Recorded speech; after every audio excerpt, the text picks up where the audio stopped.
you for the insightful perspective, Glenn. Priya, I'd like to hear your thoughts next. What key drivers of change do you see at Hongkong Assurance Berhad?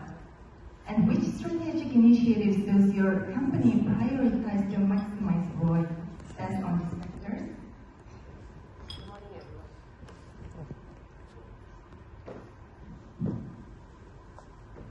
Good morning. Right, so she asked about ROI, which is return on investment. And so, as I was preparing, I looked up on the term ROI. And how long have we been using this term? Anyone want to take a guess? Because I found something interesting. Any guesses? 10 years, 20 years?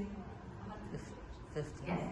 It has been around for at least 100 years. We started using it since 1914, right? So, in this last century, businesses have evolved. Technology has evolved, competition landscape has changed.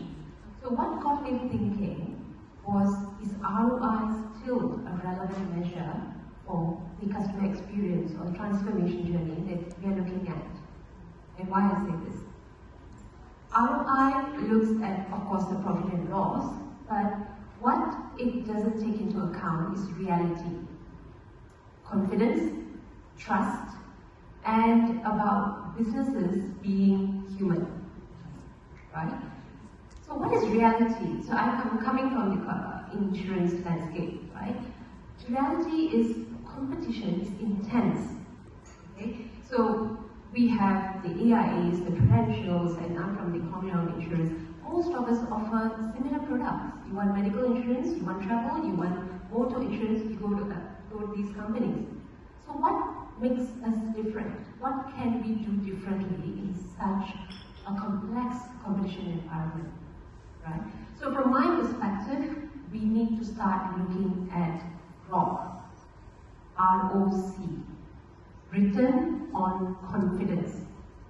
Confidence of our employees to the company, confidence of customers towards the company, right?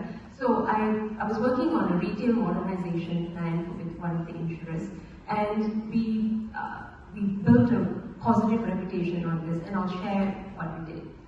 So when a customer walks into a branch to surrender the policy, which means you want to cancel the policy and take back their money, the team actually talks to the customer about what's going to happen when the customer has an emergency.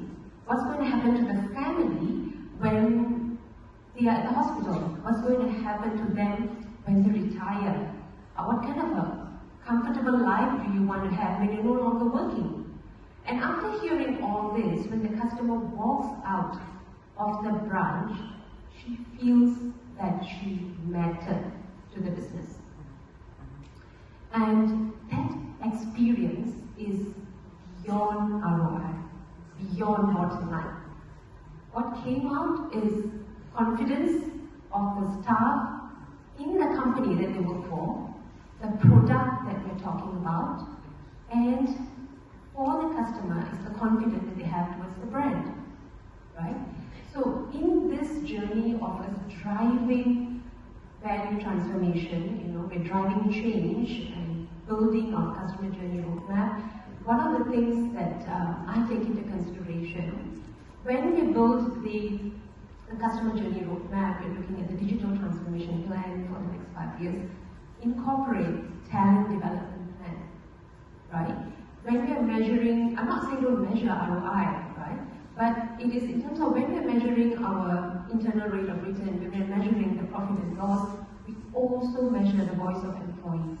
We also measure the employee retention because they are our biggest customers, right? So if we want our staff to take care of the customers,